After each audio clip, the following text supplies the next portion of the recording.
say, oh, them video work, so we could just do it over and over. And it just feel kind of soulless, if you know what I mean. If you get what me I say. If you know what me I mean, what is that? Okay. Platforms that seem free are really just collecting everything. They must slowly take over. Rich man, them a buy it all like channel, them dog. Ain't no, yeah, speed that just like a month. YouTube. You know, that cool job the way everybody want and 9 to 5. Me not in a 9 to 5, make YouTube video. Make a vlog. My cool and awesome life. You know, YouTube. Chill. Real things. Say, oh, you know, make some video. Yo. Okay.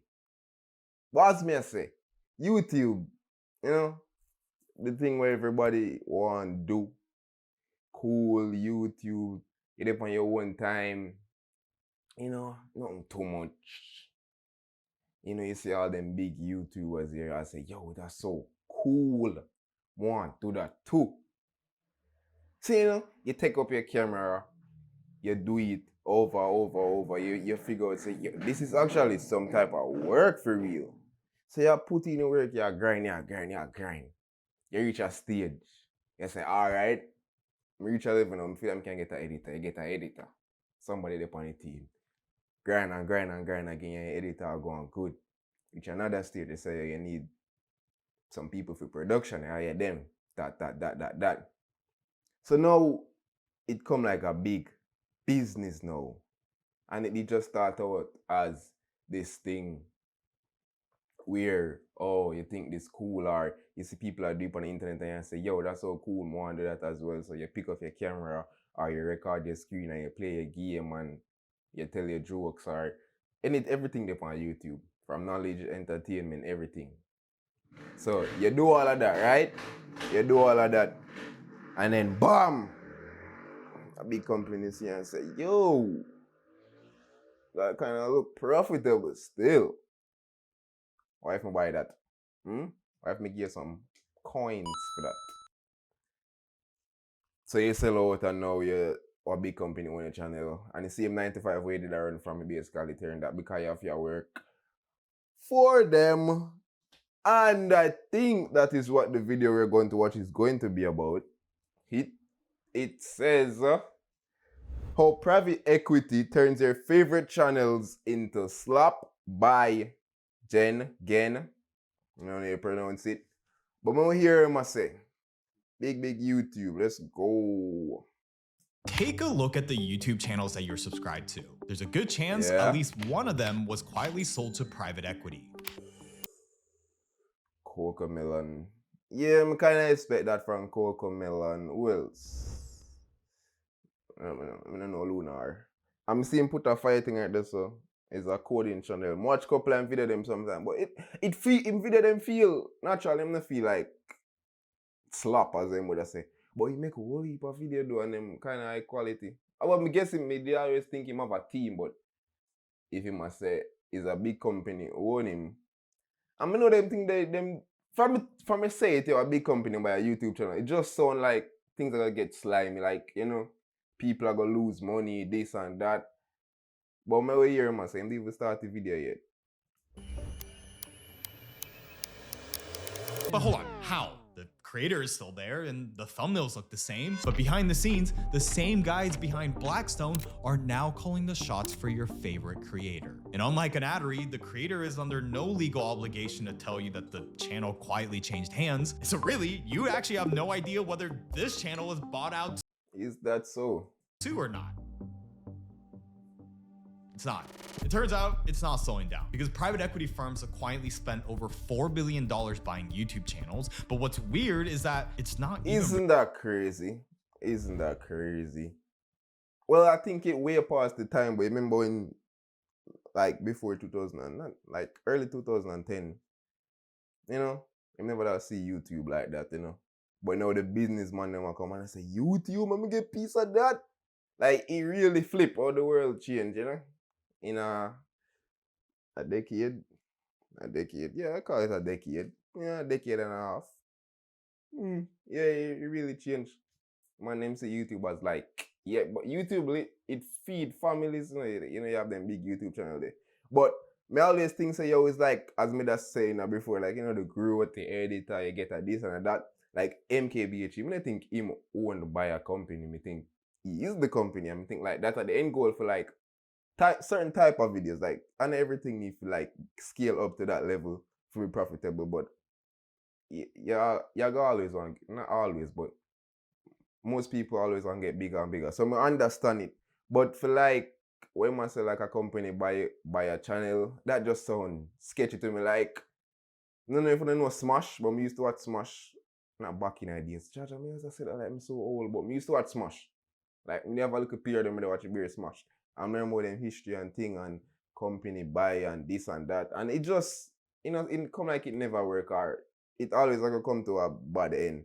But when we hear the stories them when I have to tell in another video, if you have no good ones, like they say, yeah, the company buys and them never do that and never do that. Although all of them money, them just want coins.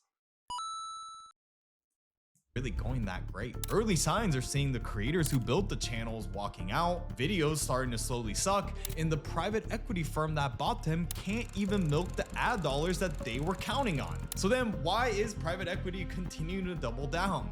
Well, because what they're really paying for is your trust. Trust that doesn't just sell VPNs and mattresses, but trust that can help pick whichever candidate protects private equity's interests. And not only was 2024 proof of this, it's just the beginning. And so I followed the money across every deal that I could find and mapped out exactly how this works and what will happen in the future. And what I found is that it's looking increasingly likely that private equity is about to take it all for themselves. And if something doesn't change, we won't just lose the platform that we all love, but the last bastion of trust at a time when there's nothing much left to trust.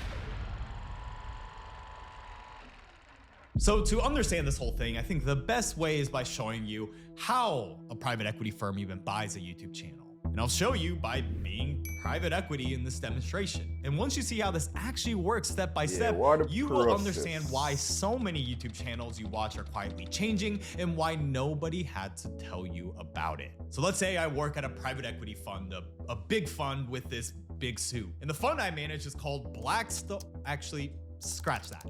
Subscriber Stone Capital. And anyways, a bunch of wealthy people recently gave me a lot of money. And my job is to buy businesses, make them more valuable, and sell them in the next 5 to 7 years. So with the clock already running, the pressure was already on to deliver. But the problem is, big returns only exist in places that nobody else has risked going to before. And right now, all the obvious targets are taken. Manufacturing, healthcare, logistics, and retail, because there's been so much private equity activity over the last few years that the big firms have already bought most of it. So as a newer fund manager on the block, I had to find an industry that the big guys haven't figured out yet. And if I wanted to make a name for myself, I was going to have to get creative and lock in. But where would I even start? And so just as I was able to lock in and, put on my favorite playlist, it hit me. The next investment was staring me right in my face. A platform that now has more TV streaming hours than Netflix, a platform called YouTube.com. So over the next few days, I furiously started doing research on my next channel. And after looking through every niche and crevice of this website, I may have just found the one.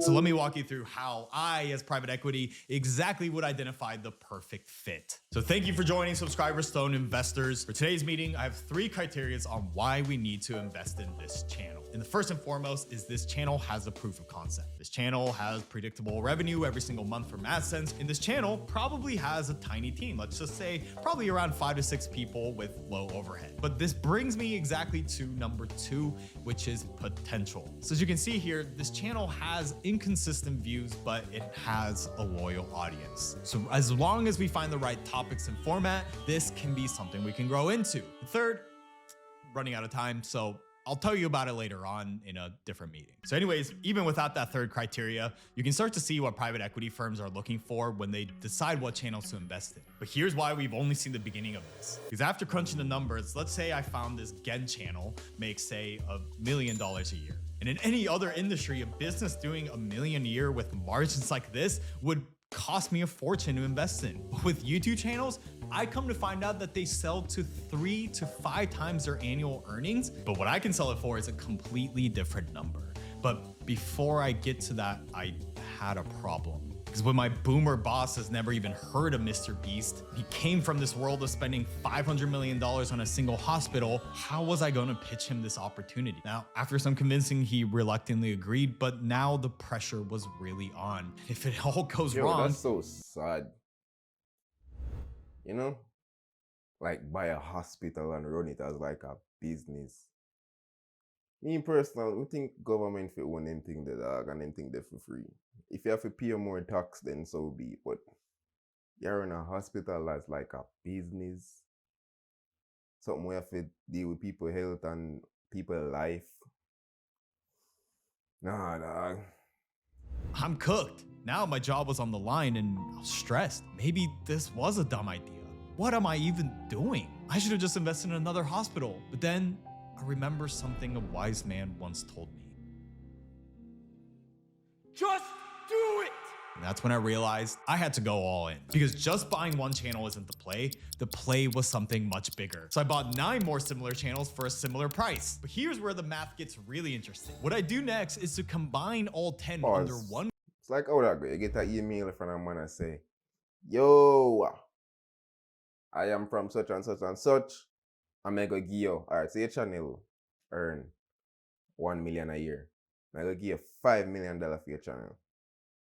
Just this and that and that and that and that. Me own this, you own that, this side splits, this side that. Man, how big you have to be like, all right, me have 10 million. Man, they link me up. We have to discuss this with my team, because everybody get affected, right? Like, yo, like, some lawyer and him thing, they always have to get involved, because when I think, like, just a random man, I go just like, sell a channel, da da da da da da, and then the man, them, make him talk. Company in what's known in the private equity world as a 9 more similar channels for a similar price. But here's where the math gets really interesting. What I do next is to combine all 10 under one company in what's known in the private equity world as a roll-up. And what it unlocks is a few things. One being greater efficiencies, because now the same legal team handles all the contracts, same person negotiates every brand deal, and same thumbnail testing operation, accounting, and compliance. It's exactly what private equity has been doing for years with hospitals, but the biggest unlock is what this now means for me and my investors. Because remember, I bought each channel for 3 to 5 times its earnings. But after this roll up into my portfolio, as a whole, this now sells for 12 to 20 times earnings. So without making any of the channels better, just by buying them, putting them under one roof, the valuation is now 20 times more. It's exactly how I make a shit ton of money, and it's the power of multiple arbitrage. So a few years pass, and now my boomer boss is happy, and he can't stop bragging to his friends about how much money he's making from this site called YouTube.com. The problem is, I still haven't paid back any of my investors. We're at year 4 now, but remember, our fund's investors are expecting returns by year 5 and 7. So the clock was starting to run out. So now it wasn't just about locking in, I have to make money. So now it's all about optimization. That extra day that we used to give to make the videos better are cut. No, we want more videos per week. Let's also optimize content strategy. Those videos that the creator thinks that is interesting, who cares? Those need to be under strict questioning now. Instead, what we need to be doing are videos that are proven to perform. That's the priority. And just like that, similar videos are now starting to get put out week over week. And we're pumping them out like a content factory. And audiences are slowly starting to notice that something is a bit off in the comments, but who cares? We're here to make money now, and if I want to maximize profits, I can always see when, you know, like, I understand say you get more, you get better production wise, but you can always see when like, I get something going on in the background, because why me see like 5 of them same type of video back to back. I'm gonna bring up MKBH as an example again. Like you can see him high production and thing, but you can like you can watch an MKBHD video from like, alright, say like him doing this long time, so it kinda hard to like, you know. But alright, say like an MKBHD video from like 2013, 14, and if I don't know if you think about him, probably go about that far, yeah, 14, 15. Alright. You can see like you can still feel the soul, you know, you can still feel the soul of the video, if you get what I say. Cause it's like at the same soul, but I just with higher production. And then it would have be like different for like if a company buy it and like them a say, yo, like them a, like you can feel so them a post them video because them see say it work like over like them not do it with that, like you know, just a pump it up, bop bop bop bop bop. All right, next video, bop bop bop. Them not like them not do it like I say, yo, would like that, would this are the video them would do, and we'll go do them to the best of our ability. Them are do it and I say, oh, them video work, so we could just do it over and over, and it just feel kind of soulless, if you know what I mean.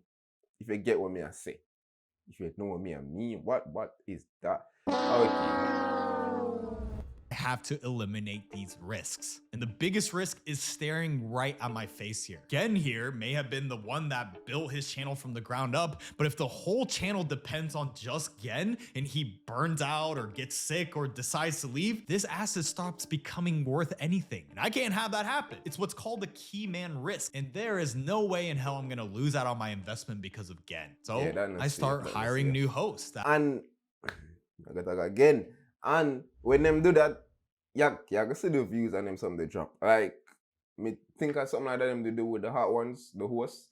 Them they kind of I try like slowly like phase them out so people can get used to like different hosts or something. So like the whole channel, you know, like him under the crutch for the whole channel. I think them did eventually give up on that and I him host it back again. If I am not making a mistake, I think they watch a video about that. Yeah.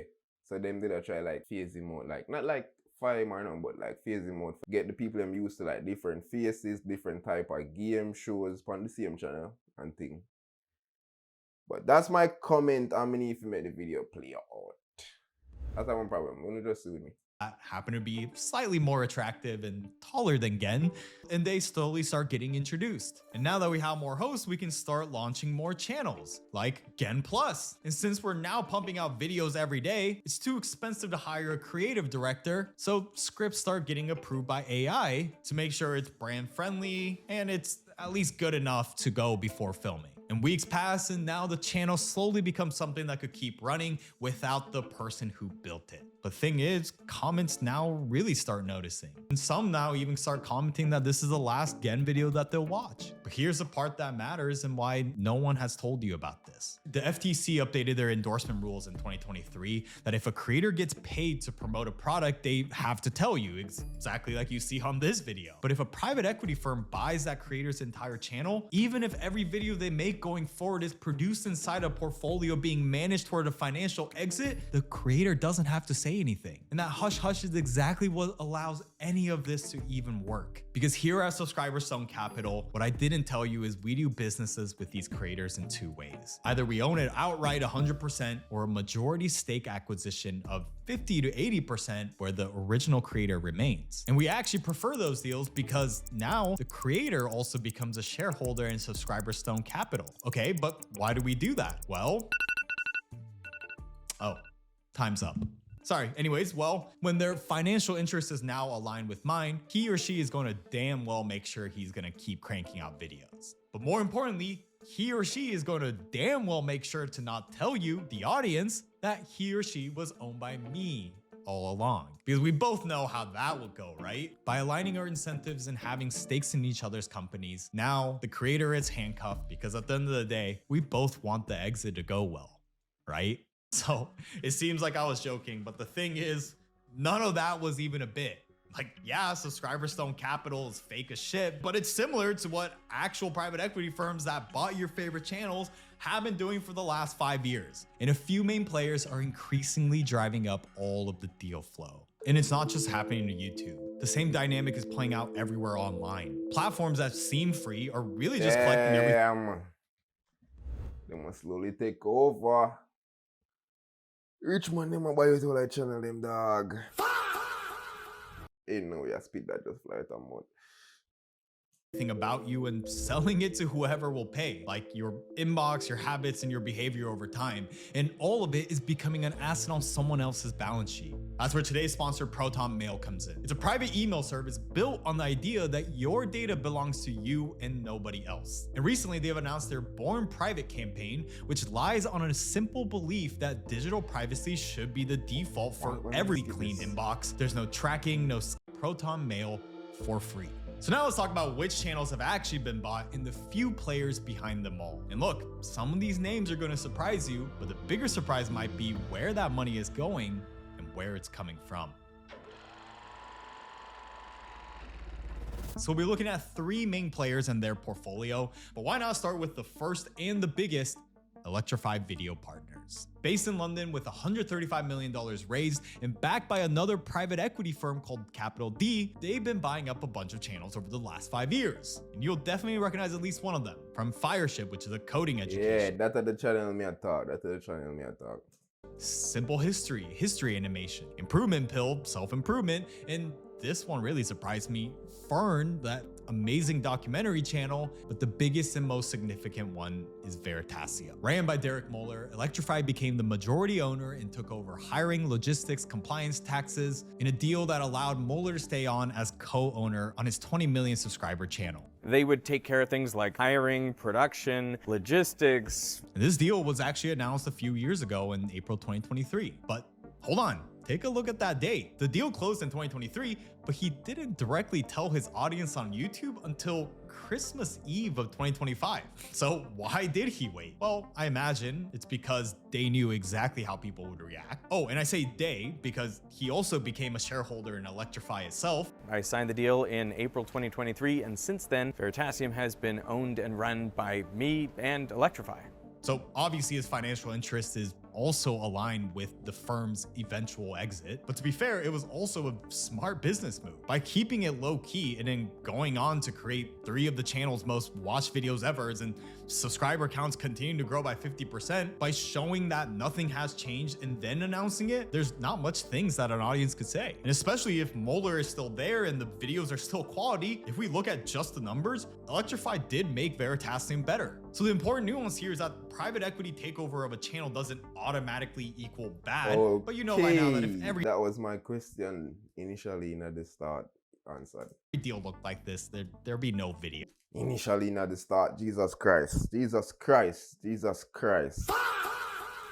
Because remember what I said earlier about Keyman Risk, which is a perfect transition to our second player, Lunar X, which was specifically launched by former KKR executives to invest in digital-first media brands. And they made a splash onto this scene in 2022 by acquiring The Game Theorist with 40 million plus combined subscribers across their 5 channels. Yo, them have a channel for everything, and all them channel are big channel.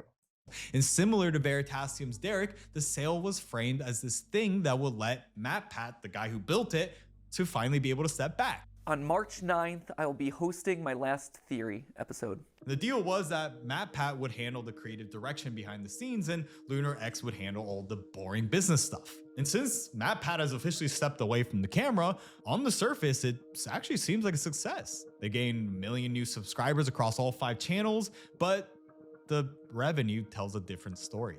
Estimated monthly earnings has dropped 70% from roughly 52,000 in March 2024 to around 13,000 to 17,000 by February 2026. So what this tells you is that once the key man has removed himself from camera, the loyal audience also went away with it. Now, it remains to be seen if they will recover, but for some, they didn't even get that luxury. Which leads us to our third and final player, Recurrent Ventures. Oh, and they raised $300 million from our favorite private equity firm, Blackstone. And their portfolio is huge, from Task and Purpose to even Popular Science. But their most important acquisition is Donut Media. Founded in 2015, these 4 guys built a cult following around automotive content with their 5.8 million subscriber channel. And so it's no surprise that Recurrent Ventures was all over this to acquire Donut, and they successfully did so in November 2021. And the big promise that they made here was that all founding staff would remain, but that soon changed. After securing that sweet $300 million funding from Blackstone, Recurrent started moving different. They overhired across the portfolio, attempted to squeeze more revenue from product reviews, and when the economics deteriorated,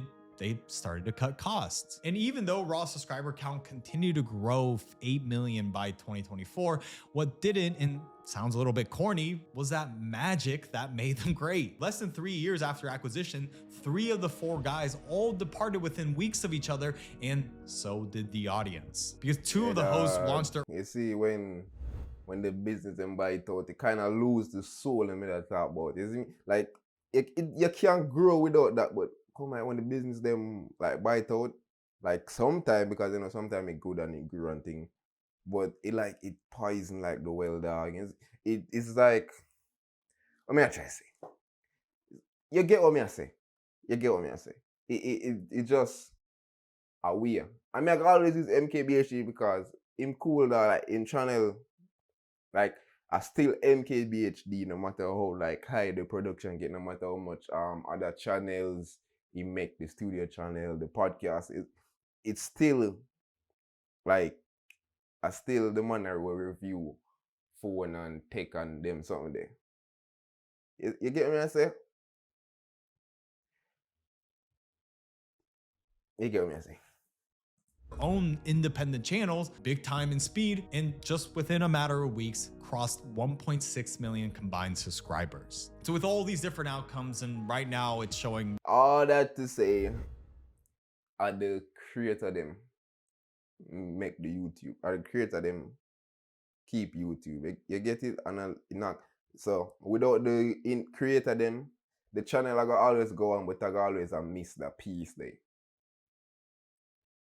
more bad than good ones. What's interesting to see though is that private equity money keeps flowing and flowing. And when you look at the channels that they're targeting, it starts to kind of make sense. Take a look at that acquisition map again. Veritasium, Fireship, Economics Explained, these are all channels aimed at educated adults in high value niches like finance, education, and science. And this matters a lot because a regular TV ad around these niches costs around $10 to $15 to reach 1,000 people. But with YouTube, in one of these niches, it can cost $50 per 1,000. And again, it goes back to advertisers not just paying for impressions, but they're paying for that trust. It's the same reason that Subscriber Stone Capital would go after a channel like Gen, because if I had to guess, you watching probably have more disposable income than someone regularly watching Slop Payment.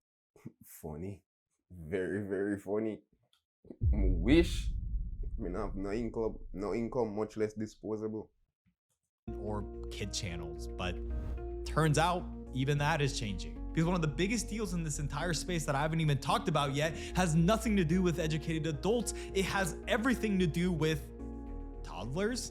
If you have kids or for some reason watch this show, which is kind of weird, you know exactly what this is. But also it's probably more weird that you've never heard of them, considering that they're the second most subscribed YouTube channel on earth with 120 million subscribers. But in November 2021, Candle Media, run by former Disney executives and backed again by Blackstone, acquired Coco Melon's parent company for $3 billion. And what they built with that money is a system that literally tracks second by second when a toddler stops paying attention to their videos. And by figuring out the exact moment a 2-year-old looks away, they can engineer every video onwards to make sure that never happens again. So point is, it's not just channels for adults. A drugs dog, Coco Melon, a drugs feel like putting them drugs. It brilliant mind them just build up some algorithm and some tests and some, you know, so they can get a pitney addicted. Private equity is increasingly reaching the youngest audiences who know nothing other than to press play on their damn iPad. Because as long as those kids keep watching and begging their parents to buy the latest merch or game, that's all the return I'm gonna get them from early on investment anyone needs. And the thing is, every deal that I've showed you so far are only the ones that we know about. And when collective investment into YouTube channels have now reached $4 million, there's probably a lot more that we don't. Like again, maybe this channel.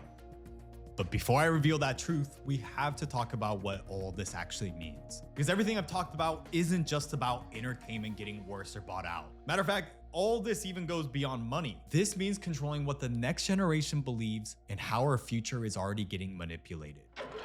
That get deep, that get deep.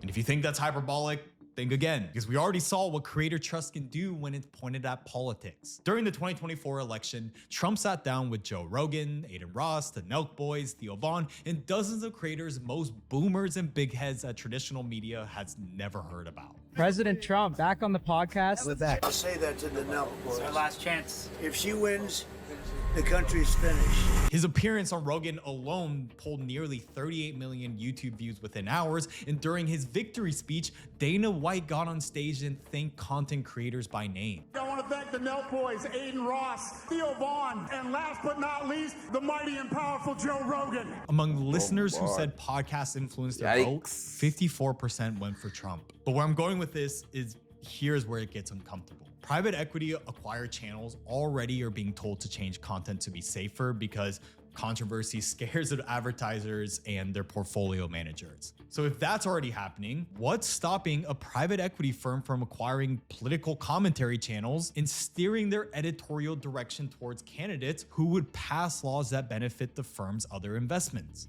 Because the thing is, there's currently no rules against it. And right now, when an influencer is cheaper to acquire than some mainstream news network, plus the audience trusts them more, and like we established, when a creator doesn't have to disclose what private equity firm they're owned by, it really becomes a no-brainer on both sides. And so remember that third criteria I mentioned in the subscriber stone investor meeting? That third criteria I'm sure private equity firms consider is how much the channel values money over principles. Because I can tell you from experience, I've gotten offers for this channel that can't fully disclose. But what I can tell you is that when those conversations happen, the first thing that gets discussed is the sort and list of topics that you're not allowed to touch anymore. So really think about where all this is heading. We stopped trusting the banks after 2008. We stopped trusting the government a long time ago, hopefully, and you stopped trusting mainstream media. And now it's pretty undeniable that that trust has been transferred to your favorite YouTuber like myself. But at the same time, when 80% say that the biggest trust killer is when influencers reveal themselves as not genuine or transparent, unlike the other institutions we named that lost trust slowly over decades, this relationship is because of the word there. The word there, the parasocial relationship. Oh my God. The parasocial relationship, you know. So if you feel like he's a friend, like him violating for you, like, damn, you really lied to me. Damn. something that can break overnight. And what we're now beginning to see is that it's not just private equity, but the largest companies is making their way into one of the last institutions that people sort of trust. As I was finishing this video, OpenAI just bought TBPN, a live stream talk show that's like the sports center of the tech industry. A core part of this is editorial independence. We can say whatever we want because we're live and we don't need to run anything through anyone. Well, we'll see about that. But when reports are saying that the deal was somewhere near $100 million, we'll see how much independence that truly means. So whether this is the beginning of the end, one thing is for certain. Within the next 10 to 15 years, a major influencer is going to run for president and he or she is going to win. And when that happens, the question won't be whether they're qualified. The question you need to think about is who owns them. And so I'll be going even deeper into this issue next week on my free newsletter in the video description. But if you don't want to join the special 2,800 of you and would rather watch how private equity isn't just breaking your favorite YouTube channel, but potentially the global economy, go and watch this video on how private equity will break America. Okay, great video, very interesting. But as long as the people, well, dog, you don't even know nowadays, as him say, you're not gonna know who buy out from who not buy out. You just have to trust and believe, say, your favorite channel not owned by 10 people over there, and them try to push a narrative and this and that and that. But great video. I don't think me subscribe to most of them channel there. Or hopefully at the big channel them and me subscribe to like MKBHD and Linus Tech Tips and Mr. Who's the Boss. And then big channel them. I don't think probably feel like at them at the head of them channel, like them have them business and things. I don't think like no big company buy them out. Hopefully, as Mr. MKBHD cool, Mr. Who's the Boss cool.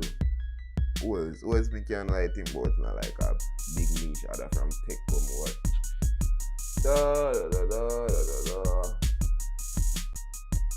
No, they have much all sorts of different things and they're not that huge, but man, they might take anybody nowadays, 500,000, 1 million, as long as you can sell things, they could advertise as Boy, Scary World, run for president. It's crazy though. Great video though.